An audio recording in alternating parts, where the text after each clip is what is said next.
Matapos sumalang sa Dubai International Basketball Championship noong nakaraang buwan, may plano na si rising star Dave Ildefonso para sa susunod na hakbang ng kanyang karera. Saan nga ba siya maglalaro?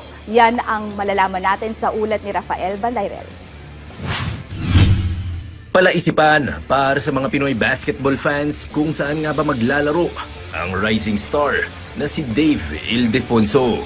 Isa kasi siya sa maiinit na free agent sa Philippine basketball market kaya marami ang nag-aabang ng kanyang desisyon. Sa eksklusibong panayam sa PTV Sports, kinumpirma ng second generation basketball star na ipagpapatuloy niya ang kanyang karera sa Pilipinas. Pero hindi niya susundan ang kanyang kuya na si Sean Ildefonso sa PBA. Sa halip, maglalaro siya sa Maharlika Pilipinas Basketball League o MPBL bilang bahagi ng Abra Weavers.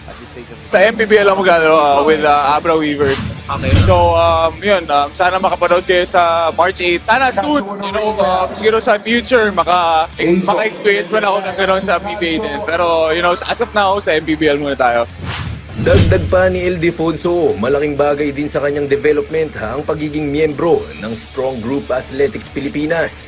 Lalo na ang pagkakataong makasama sa punan si four-time NBA All-Star DeMarcus Cousins.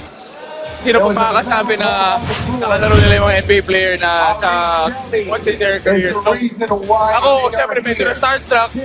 At saka, pero, nispeto ko siya kasi, syempre, alam mo yung nagawa niya sa NBA. And, he's a household name sa NBA. So, medyo kinabahan lang ako, pero tinry ko lang talaga gawin yung best ko para di naman niya ako pagalitan, di ba? Pagtapos ng kanyang huling taon sa Ateneo de Manila University, maalalang naglaro si Ildefonso ng isang season sa Korean Basketball League para sa Suwon KT Sonic Boom. Pumasok din siya sa PBA Rookie Draft noong huling taon kung saan napili siya bilang 5th overall selection ng Northport Batang Pier.